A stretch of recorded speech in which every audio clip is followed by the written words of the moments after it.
While many dentists get out of dental school and jump right into work, others end up years into a practice and feel like they're chained to their chair or spinning their wheels. At Duckett Ladd, we've discovered that there are 6 phases of long-term practice success. On this podcast, we'll explore each phase of success and help you on your growth journey.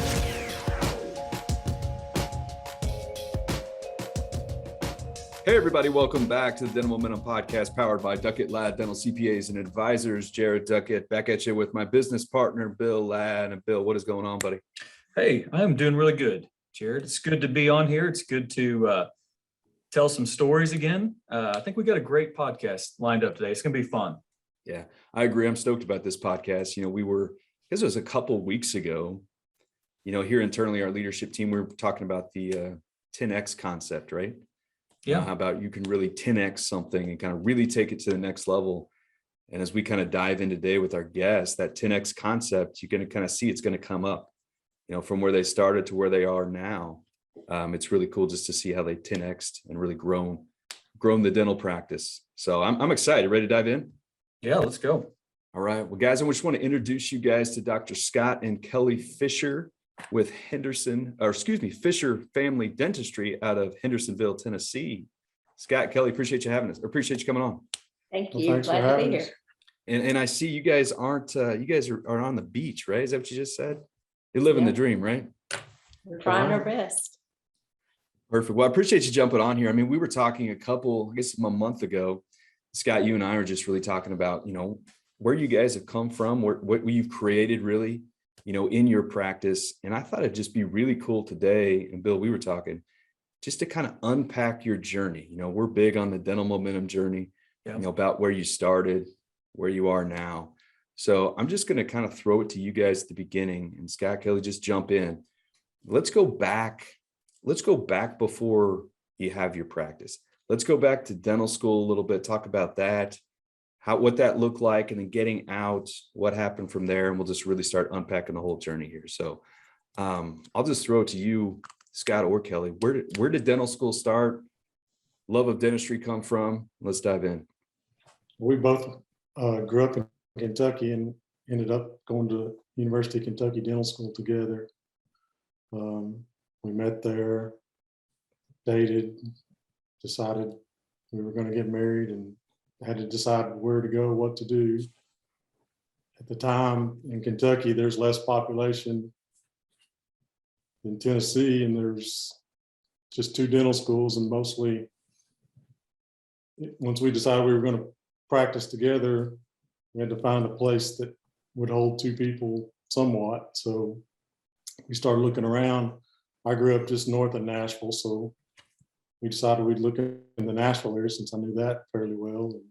And we ended up finding a practice of a guy who was, I think it was a 7-year, he'd been practicing it 7 years, but he was going to go back to specialize in endodontics. So it was a younger practice, growing a little bit, but not anywhere close enough to support 2 people. So kind of jumping back to that decision, right off the bat, were you in dental school when you had the thought that you actually wanted to own your practice, that was the right move right off the bat, like right out of school, that you wanted to own a practice? Or how did you kind of come to that conclusion? Yeah, we always just decided that sink or swim, we were just going to do it. Yeah. My dad ran a pretty large company, and the one thing he always told me is, whatever you do, find a job that you can work for yourself. So that was ingrained in you from an early age. I always wanted to be my own boss. So Kelli, what about you? Was that appealing to you? Did that make you nervous? I mean, that decision, that's a pretty big decision. That's a pretty big swing. It is a big decision, but I grew up in kind of the same environment, only family-owned businesses. And my parents kind of instilled that same thing in us, is control your own destiny. Yeah. Don't work for someone else, work for yourself. I grew up in Eastern Kentucky in a very rural area. Really didn't have a desire to go back there at that time. So, the move to a bigger city, more to offer, was appealing, but also quite scary when you are starting a business that the income isn't there right away to make both of you survive. So those were the lean years, but they were the years that built some good memories and taught us a lot. So it sounds like you never thought twice about going and working for somebody else. In dental school, you were like, hey, I'm not thinking about where I'm going to work. I'm thinking about what I'm going to go purchase or start up, right? Yeah, like in 1990, though, there was no real corporations to go work for. Sure. at the time. That's a great point. Yeah. And a lot of people didn't hire a lot of associates. I mean, there were some, but most of the people like we went to school with, either a few of them got associates, but most of them either went in the military or floundered on their own. Yeah. So when you kind of look back at that time period, going through school, did you guys incur student loans, or did you have loans coming out of dental school that were kind of a consideration, or were you guys able to somehow kind of come out relatively unscathed on that side? We were relatively unscathed. We both did have some loans, but Yeah. not to the extent people do today. And Yeah. both of our parents helped us out, and we were very fortunate there. So we'll continue on a journey, but I think it's a question I would ask you guys now as you're talking to younger dentists, and I know you guys like to talk and teach and mentor younger dentists. How would you look at, do you feel like you would look at this differently now under the current environment as far as ownership, or do you feel like it's still a very viable option under the right circumstances? I think it's still viable to go on your own. It definitely would be a bit more challenging just Yeah. because of the debt load that a lot of people come out with. And I certainly understand that feel to jump into an associateship or a corporate where they're dangling those dollars and get that debt paid off. I understand that, but sometimes you have to look at the bigger picture. Sure. I would still probably do it, but you got to remember, you can't just get out of school and go start living like a doctor. You can't go buy a place in Seaside. You gotta Guys, live listen to way- that. Key point you gotta just live way made. under Key your point. means if you're going to do that. And that kind of feeds right in, Kelly, what you were saying is kind of the lean years. So tell us about the actual acquisition itself, kind of what that looked like. You say it was maybe a younger practice. I'm guessing the collections were somewhat modest. Tell us about the actual acquisition and then kind of those lean years. What did those look like? If I remember right, I think the collections were about 150,000 at that point.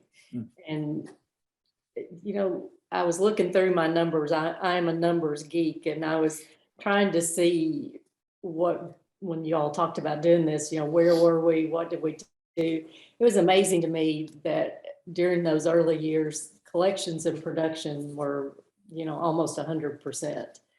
Whereas today, when you get into the insurance environment, you don't get that anymore. So that was one interesting fact that came out of it.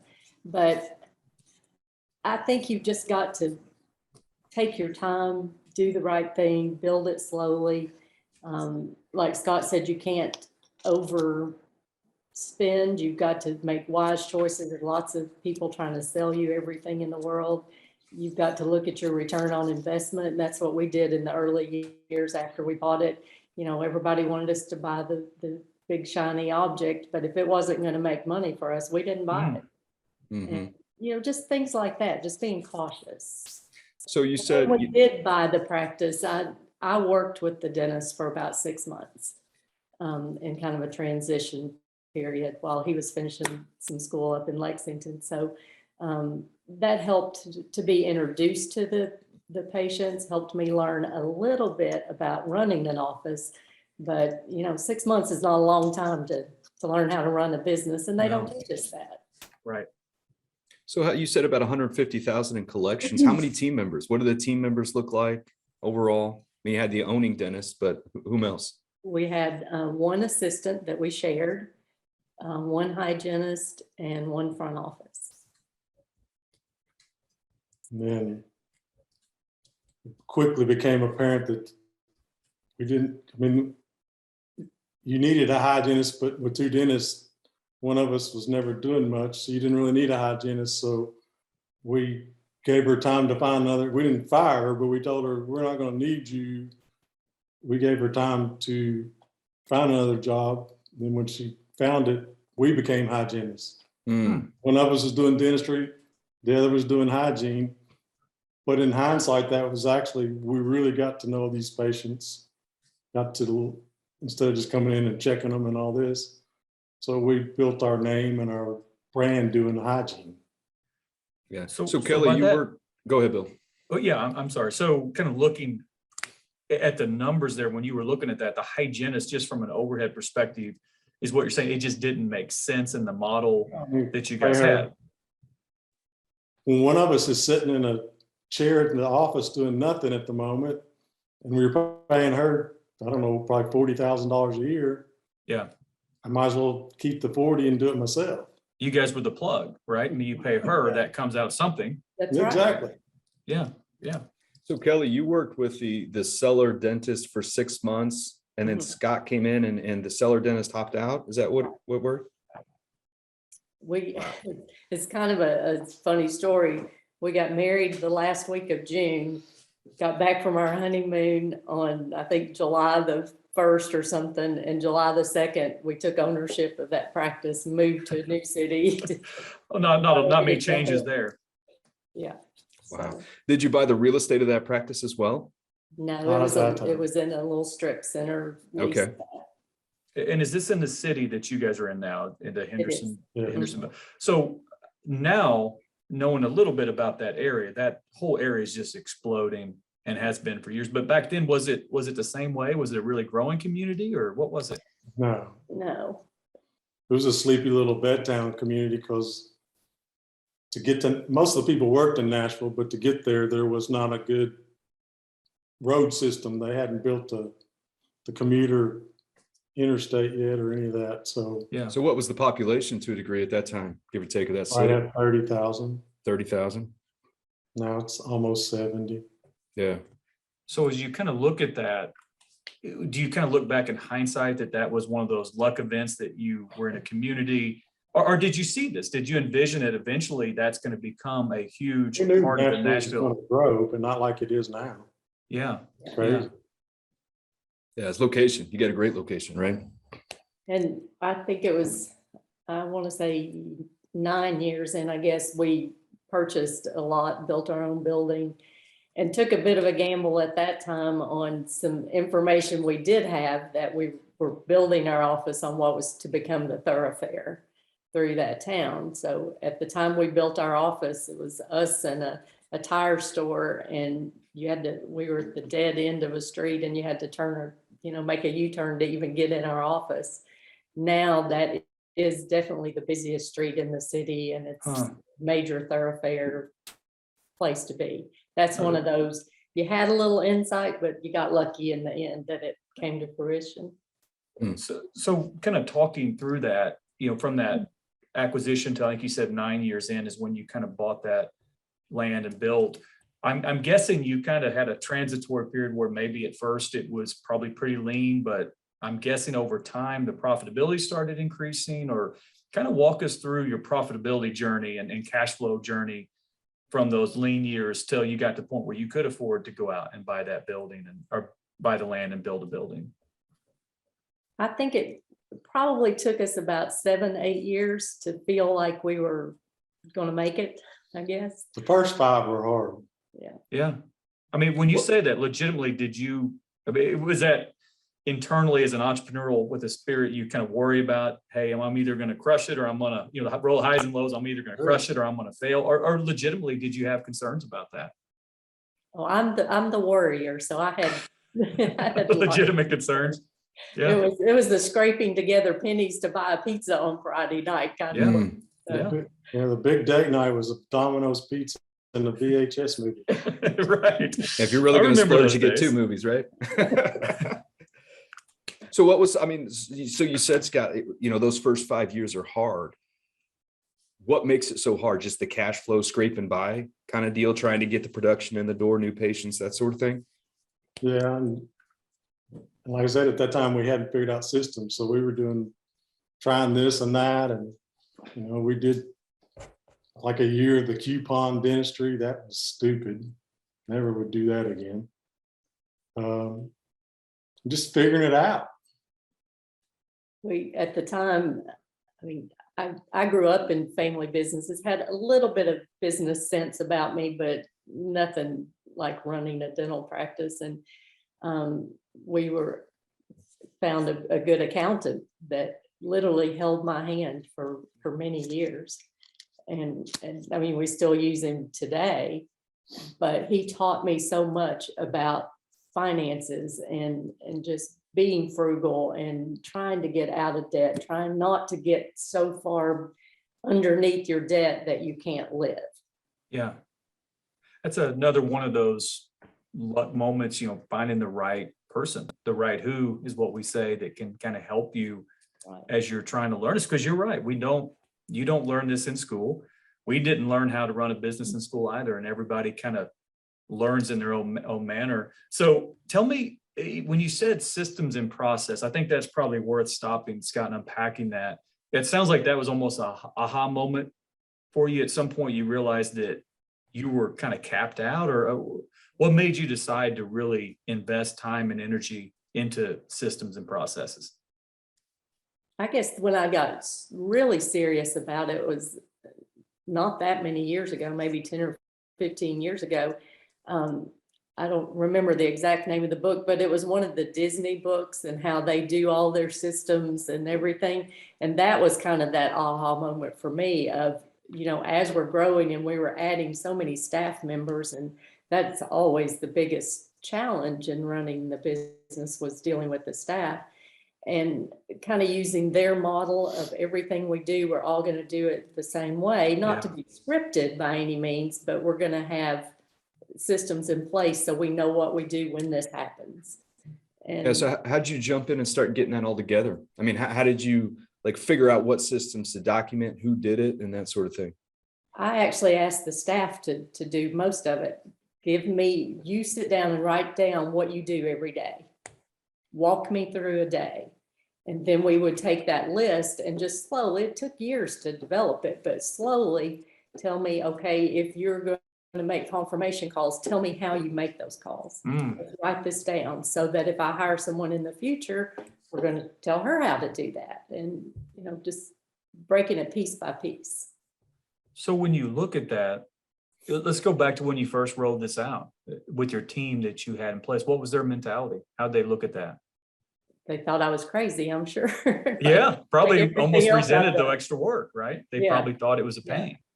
Yeah, but in hindsight, I think they all appreciate it now, as I still have team members who've been there 28, 29 years. And Wow. when somebody comes in, they're the first one to hand them our book and say, here's pictures of how we do a tray setup. Yeah. Memorize And I'm it. sure that's constantly evolving, right? You're Yeah. constantly doing tweaks to it, making it more efficient Right. and that sort of thing. Exactly, because, all of our computer systems changed through the years, and, now we've got everything automated with those confirmation calls and, stuff like that. It's a constant change. So when you kind of think through that process, it sounds like that you started it. It was a lot of collaboration, but it didn't happen overnight, Kelly. It sounds like what you're saying. I mean, how long would you say was a reasonable time where you felt like you had a functional tool for your systems and processes that you could scale off of? I'd say it took me a couple of years to completely build it out. Yeah. It's like a physical manual you have. Everybody has one, or you. It's Yeah. it's in a binder. So Yeah, it's to manage the process, right? If somebody's Right. not doing the process, then you just point back to this is how we do things, I guess. Exactly. And it's, you talk a lot about trying to teach people to do things, trying to train and onboard. That's the best onboarding tool there is. And you Yeah. can walk away feeling like you did your job. You taught them, you gave them the tools to learn their job. Now, whether they learn it or not, that's on them. So you've got to go back and refer to that and say, I gave you this. This is how we expect it to be done. I'm seeing you do it this way now. Do we need to change something in our system? Have you got a better way, or do we need to keep doing it this way? And it's just have to hold them accountable, I guess. yeah. Mhm. See, I love the way that you guys kind of built this structure out. So let's kind of put a line in sand and say, after those 2 years, we had systems and processes. Kind of walk us through what was the effect of that? How did that look on the day-to-day practice? Scott, you might kind of jump in. I mean, what changed once you had those in place? we became a lot more efficient. Yeah. Numbers they took off. Mm-hmm. Why did the numbers change so much, do you think? Just straight efficiency? Accountability. Yeah, Hmm. accountability. Yeah. Accountability is everything, right? It is. You have to hold people's feet to the fire. And I think that building out those structures where that is just part of who you are, that you hire, accountable people and you have roles and structure and they do good work, that naturally will translate to the bottom line, to your point, Scott. So as far as team engagement and team mentality, how did they take it? Because, obviously that sounds, some people are going to look at that and say, well, my goodness, that sounds, like a tough environment. But how did the team members, how did they like that structure? I think they appreciate it. Yeah. They appreciate knowing where they stand and knowing what they need to do. You don't ever want to just turn someone loose and, throw them into that fire. They like guidance. I really think in the long run, yes, it was a lot of work to put it together, and it was a lot of work on them. But I think all of them would tell you today that it was a good thing. So through that process, did you lose any team members who looked at it and said, that's not what I want? No. That's incredible. If one of them's not doing what they ought to be doing, they'll either get them, the team themselves will get them in shape or run them off. Yeah, see that to me is a symbol of what you guys have built there, because typically you would think through that kind of process, you might lose people. And I would say to people who are kind of moving from a system where everybody does their own thing to more structure, that if you don't have those right team members, you could expect potentially for there to be some attrition of staff. And that's okay, because those are probably staff that weren't bought in. In your situation, it sounds like you had the right team members. They just needed some systems and structure, it sounds like.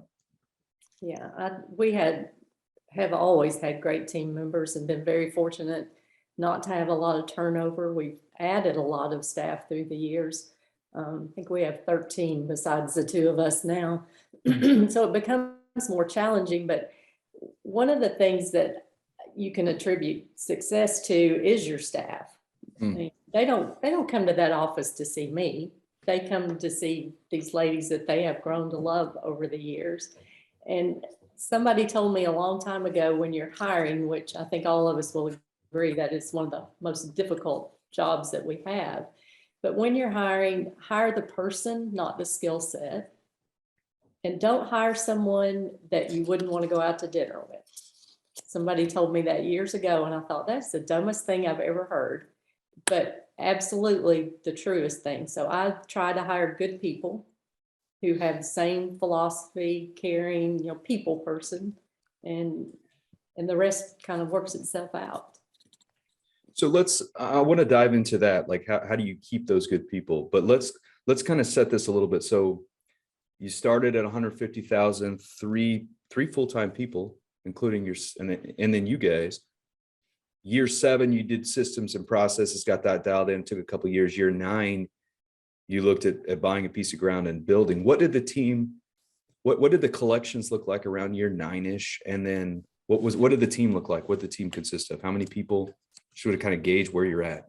Let's see. I can tell you because I have it laying here. I love this. Numbers. That's the numbers. We're vibing on this numbers thing. I like my numbers. She really wants to be an accountant. I do. That's my next job. Absolutely. We're hiring. We're always hiring. That's right. So when we moved into our new office, it was January of 98. So the year prior, we had collected around 500. Yeah.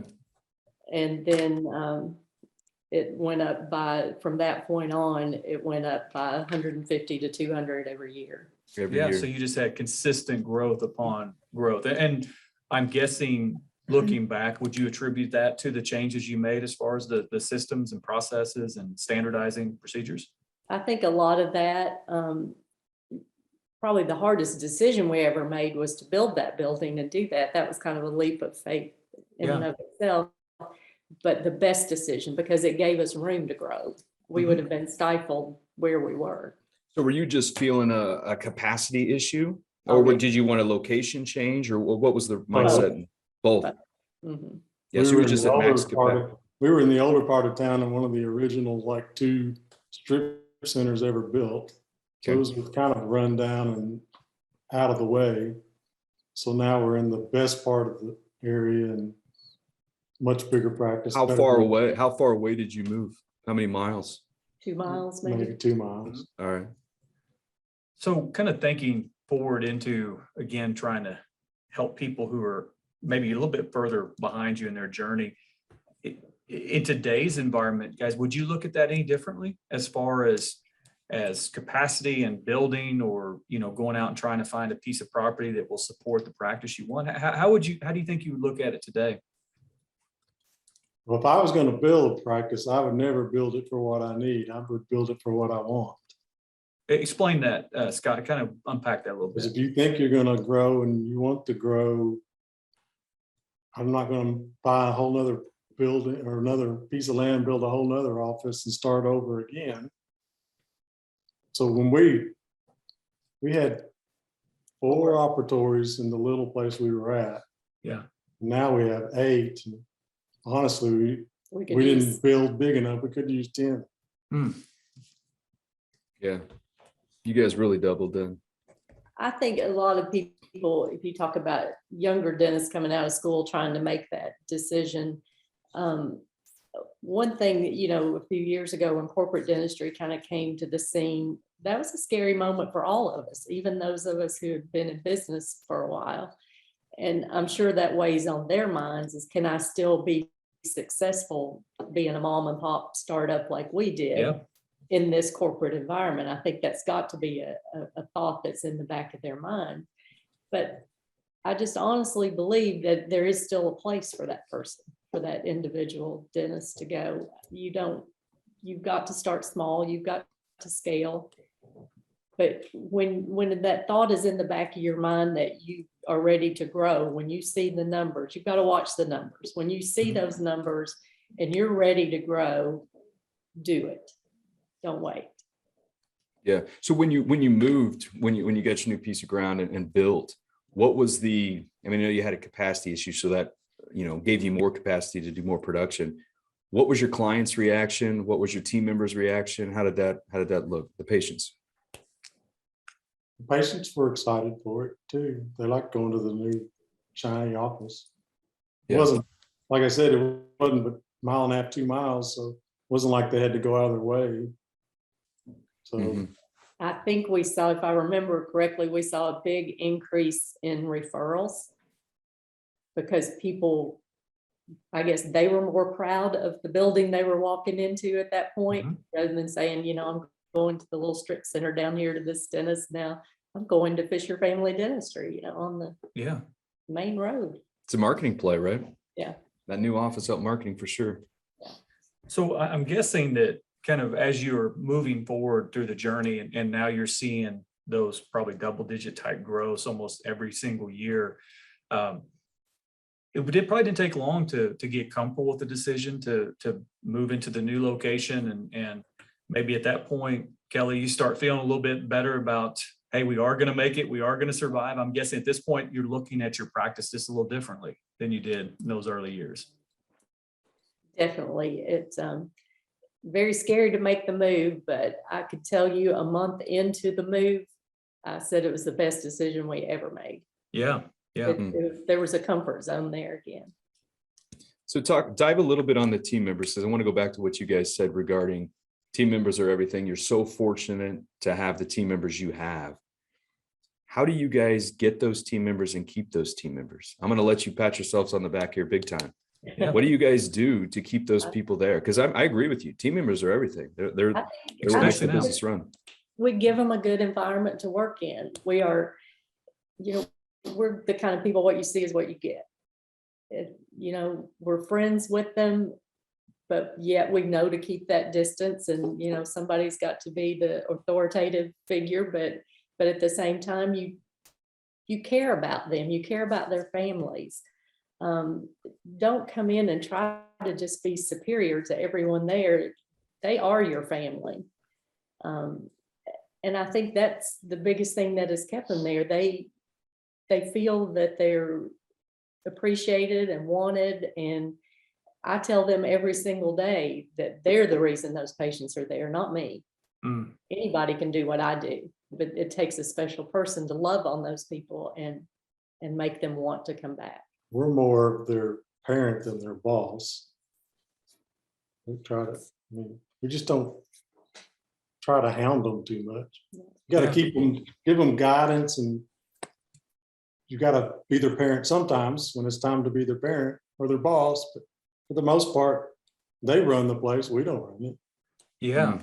See, I absolutely love that. That's kind of the, Mike Abernathy staff-led type practice. We learned a lot from built him. up something. Yeah. I mean, that's what he teaches, and we believe that. And that's kind of that culture that permeates. And what's interesting is you said it earlier, is that your people who are there become kind of the guardians of the culture, in addition to yourselves. When people come in to interview, if they're not the right fit, your people, it feels like, are kind of betting them against your values and who you are and what you're trying to do. And if they're not the right fit, they may move them out. And that doesn't happen overnight. I mean, that's something that I'm guessing you were very intentional over time, just trying to build that type of environment for your team to be able to make those kind of decisions. Yeah. I mean, for the most part, the patients come for the women who work there. They're not really coming for us for the biggest part. Yeah. They call on the phone, and we have to ask them, do you want to see the man or the woman? They don't even know who we are. Right, exactly. And you're probably just fine with that, I'm guessing, Yeah, too. That's all right. That's the annuity work. And so, but that does, I mean, that in today's environment, and again, we won't timestamp this too much, but we've gone through what you probably have heard a lot of younger doctors and other doctors say is a staffing crisis. They're having trouble finding good people, good associates, good hygienists. Did you guys experience that at all? Have you had struggles with that? We did lose a lot of staff after COVID. Yeah. I think we lost 6 people at that time. So I will tell you, this past 18 months has been a little trying in our office. But I do go by that old saying, the slow to hire. Yeah. I don't just bring a warm body in there. We all talk about it openly, the staff, and they always interview whomever I interview. And if we don't like them, we don't hire it. We know we're all going to work a little bit harder in the meantime, but we know it'll be worth it to get the right person. So dive a little deeper on that. You guys aren't the only ones interviewing that prospective new team member. We give them a pool, and we always make them come in to, at least a half a day to a day of shadowing, working with the office, see if they like us and we like them. Yeah. And the women in the office will find out about them in a hurry, and they'll let you know if it's a good or bad fit. Way more than, because if we're interviewing them, they can say and do whatever they want, and if we think, yeah, that sounds good, but in reality, that's not necessarily what's going to happen. Sounds like you have a pretty laid out process for this, right? Yeah. Onboarding them. I start with just phone interviews, and you can tell a lot by that. Social media has come into play on that. Yeah. I weed them out through that too. If I look at their pictures, and I don't mean beauty in their pictures, but their lifestyle in their picture. Sure. I know that's not the kind of person I want in my environment. So it is a process, but I truly believe it's more important to have a personality that will fit with everyone's than that skill set, because we've developed the tools to teach them the skill set. So Kelli, that's to me is so key. And it's so hard to, when you said hire slow in a good job market for employers, that's super easy to do. You can be patient and let more applicants come in because they're going to. In today's environment, that takes a lot of discipline, right? Because we honestly hear with clients, we just need a warm body. We just need a warm body. So tell us, how would you speak to somebody who has that mentality? Well, I actually just did it. I just hired another administrative person, and went through the interview process. And one of the things that I always, in my ads I run or anything on social media, I make mention of the fact that we are a locally owned, non-corporate environment. I mentioned the work environment in there. Mhm. So this past, it was probably 4 or 5 months ago now that I think I had 60 applicants. Oh my all with goodness. experience. Wow. And in this environment, you would not think that at all. No. We did that down to probably the top 10, went through the interview process. Like Scott said, had them come into the office for a few hours just to let everybody see him. We all agreed on one person that we thought was the right person. Then I started checking references and all that. Didn't check out so well. So I met with the team again and said, okay, go. We can take a chance on this, but I know this guy that she used to work for pretty well, and I don't think he would steer me wrong. And they're like, nope, don't do it. Don't do it. We're okay. We'll make it. We're okay. Yeah. And then we just kind of let it lie. And then I always ask them to think of people in their circles that are looking for a career change or someone they've worked with in another office. A rock star, basically. Find me that rock star. Mhm. And that happened this time. A lady that works in the office came to me and said, I worked with this lady about 12 years ago, and their office just got bought by corporate. She wants out. What do you think? Brought her in. Everybody fell in love with her instantly, hired her the next day. Yeah. So you're talking about you ask your existing team members for referrals, Yes. if you will. And a lot of them, Yeah. And Do you, that's do you where my incentivize best them? hires come from. because they've got connections in other offices and know what's going on. Yeah. Mhm. Yeah, that's Yeah, a key thing. We get asked that question a lot, from clients, et cetera, like, hey, or, how looking for somebody, what do you think's the best thing? Indeed, ZipRecruiter, all this stuff. And it's like, have you asked your team yet first? Because you're right. Like you said, Scott, they know individuals in the area that they're connected with that might not be at a good place now, right? And once they hear about your culture, your environment, they're like, that sounds like a pretty cool deal. Let's go See, I check think that we out. we hit on two major takeaways. I think exactly what you said, and they both are tied to your team. Is number one, you brought your team into the initial discussion, and so by that, they understand what the staffing is. They feel it. They feel the capacity issues, but they're part of that discussion. You bring them in early enough where they have that buy-in of they care. They value my opinion enough to at least bring me into this conversation. And so you brought them in, and together you guys made a decision, and maybe that's not the right hire. So then you move on. And then the second key takeaway, just like you said, Jared, is talk to your team members. You talk to your team members and they found an all-star that was sitting on the sideline that has a warm introduction into a firm that will have a much better idea of what they're getting into, what kind of culture they're moving into, what kind of values. So to me, those are two key takeaways about bringing your staff into the hiring situation you have. Those two are invaluable. Yeah, that's what you said. It's the staff led, and you guys being vulnerable enough to ask the staff, hey, what's your opinion? Feedback. That's what really lets the practice take off.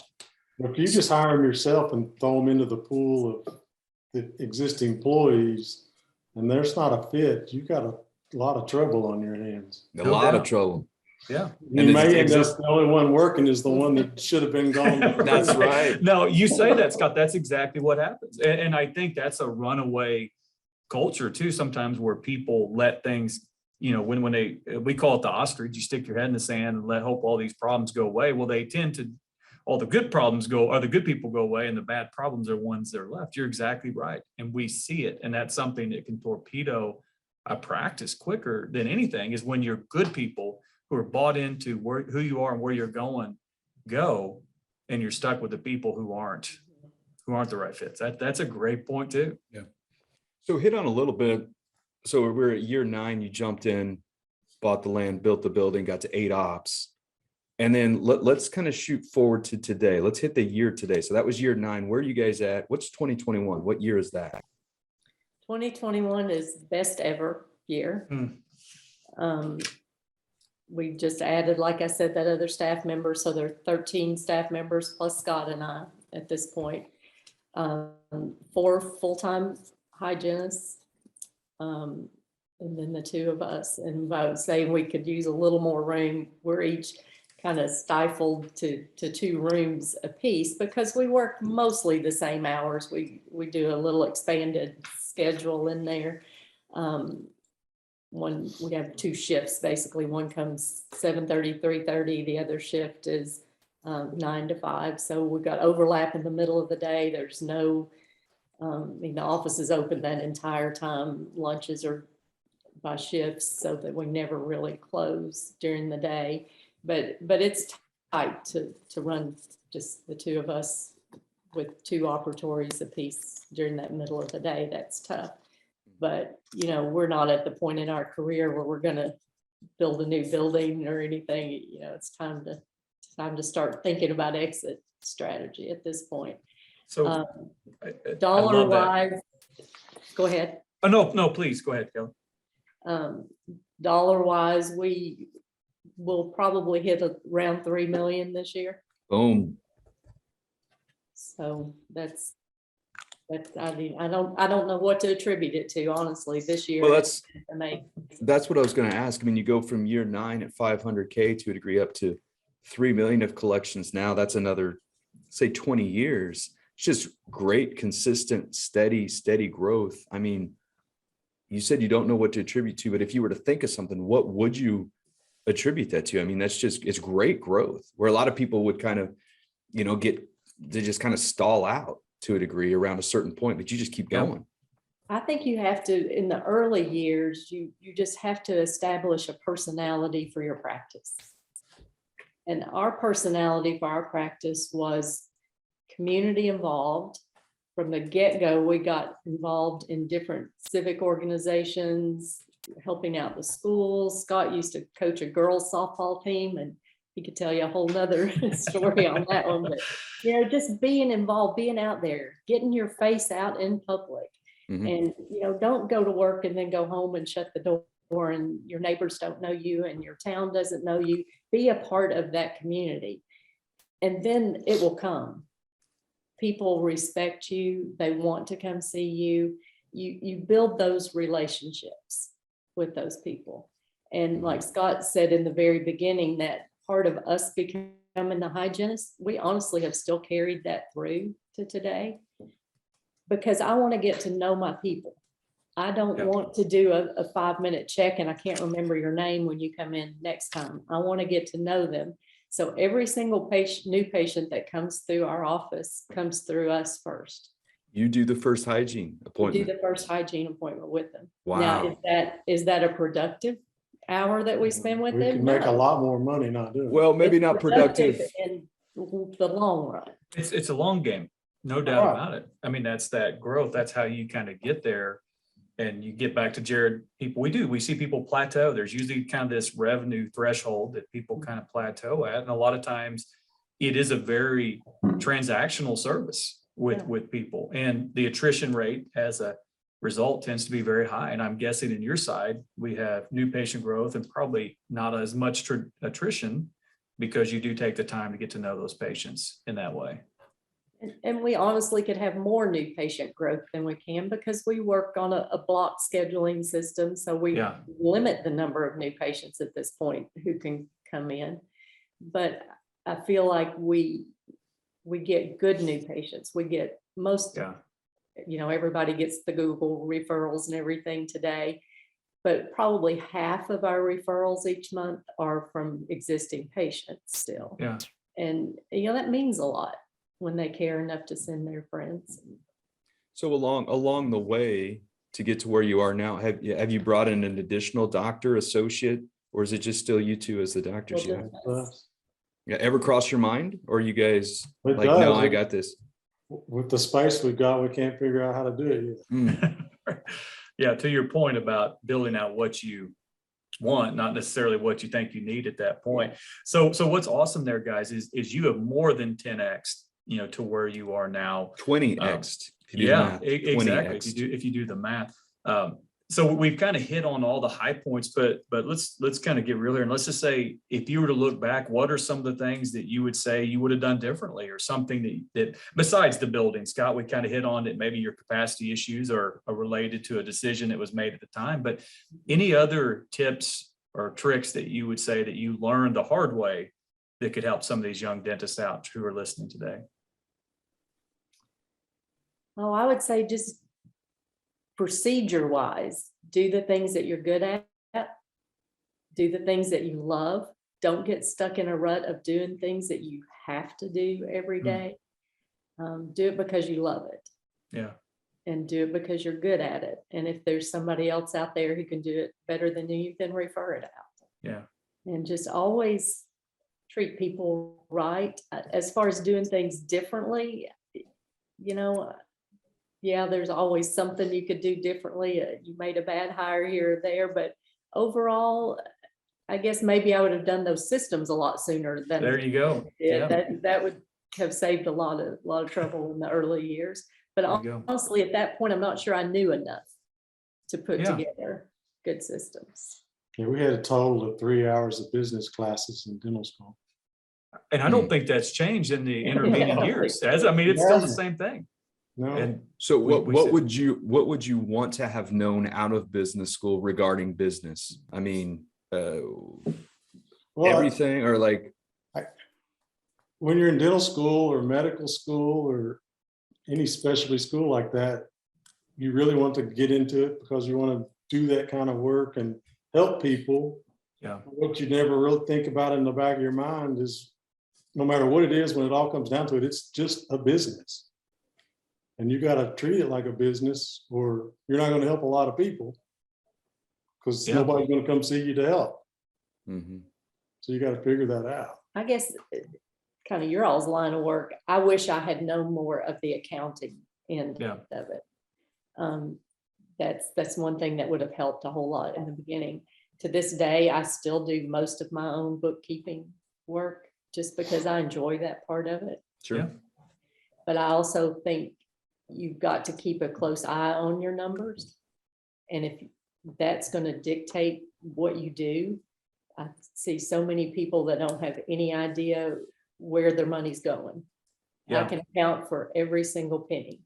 And that's, I work off of a budget, and I think that's an important thing for a young doc to do right off the bat.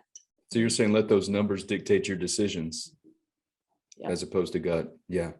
So Kelli, let me ask you a question on that real quick, because I love the example you gave, and this may seem kind of self-serving. I don't intend it to, but the fact that you connected up with an advisor who kind of changed your perspective. Did you have a bent towards numbers before that, or did that kind of come once you understood more what it meant? That he kind of helped you pull it together? I've always been a numbers person. Yeah. Lived very frugally all my life, and I guess I never wanted to get above my means.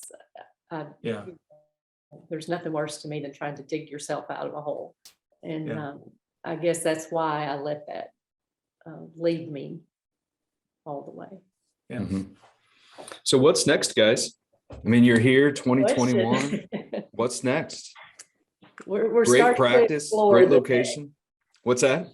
We're starting to explore the next. We're going to get another doctor. We just got to figure out how to make it work. I've tried to fire him. He won't leave. So right. Hey, that's a pretty good problem to have then, right? I mean, that tells me your head's still in the game, Scott. You still, still enjoy it if you're not quite ready to hang up. And that's, to me, guys, I think that's telling of what you guys have built, because we hear stories of people who cannot wait to get away from the chair as soon as possible. Mm-hmm. And I think it is possible to have a good, thriving, growing practice where you still do enjoy going in to work. And then that gives you a lot of flexibility. You're not beholden to one particular exit strategy or other. You can kind of dictate how that works. I think that's a great sign in my opinion. It's a great point, Bill, that you just brought up, because you guys have been doing practicing dentistry for 30 years, right? Yep. And you 32 years, and you still love doing dentistry, right? Yes. So what advice would you give to somebody out there that is, let's say they're younger in their career, you know, years 1 through 10 or whatever, maybe 10 years in, like, what do they need to start be thinking about doing now in order to keep that love of dentistry for 32 years, like you guys, and not burn themselves out? I think it is what I said earlier, just doing the procedures that you love, the people that you like. You know, in hindsight, there's lots of patients I probably should have fired through the years because they increased my stress level, and I just couldn't do that. Surround yourself with good people, and it makes the job more enjoyable. That's not to say that, you know, I'm not at the point in my life where I'd like to cut back a little bit, but it's a very physically demanding job as well. So I just think surrounding yourself with good people, good patients, good staff, that makes your work life good. It's a great takeaway. Yeah, that's dynamite. You guys have created something absolutely awesome. And at the beginning, I said 10x. I'm a numbers guy. I totally botched it. It's 20. You 20x'd your practice. Thank you. I mean, where you guys are at now, I mean, you guys have done just awesome things. And the cool thing is you've created this practice right there in that town that is helping so many other people out, right? You've got a great team that you're employing and making their life better. All the patients that you guys are serving, that they love coming to you. And so I'm going to say this little practice you guys bought in 1990, I believe is what you said. Yes. Yes. Did you ever think you'd be where you're at now from Gosh, no. 1990? Yeah, that's awesome. Just trying to survive for those first 5 years, right? Yeah. Are you guys having Domino's pizza tonight? Friday night. Yeah. No, it's Friday night, steak night. Can you It's get a good seafood VHS this these week. days? That's awesome. Well, guys, I appreciate you having us on, or having you coming on. Thank you. We always kind of end on one question that we like to ask the Dental Momentum podcast here. So what is one thing you guys would tell a dental practice owner out there right now, what they need to be thinking about or doing to create momentum in their practice? Get your staff invested and make systems so that they know what they're supposed to do and how to do it, and then let them take over. Staff led. Yeah. What about you, Kelly? Don't hinder them. I would say just do the right thing. Treat people right. Don't oversell. Just do the right thing, and it will come to you. Yeah. That's awesome. Well, guys, I appreciate you guys want to go check them out. FisherFamilyDentistry.com. Awesome website. Just super awesome people too. And guys, I appreciate you taking time of your day. I didn't know you were down there on the beach, but I appreciate you hanging out. Anytime you want some accountants to come down, let us know. We'll be down in the heartbeat. You can come anytime. There you go. You guys, I appreciate it. You guys out there, if you guys listen to this podcast episode again, like I say all the time, just amazing content here from these individuals. Share it with somebody who you think would benefit. Subscribe to the podcast. And we always ask, leave us a rating, give us a review. We just love getting the stories just like this out to you guys. So something here, you know, maybe there's a gold nugget you can take away.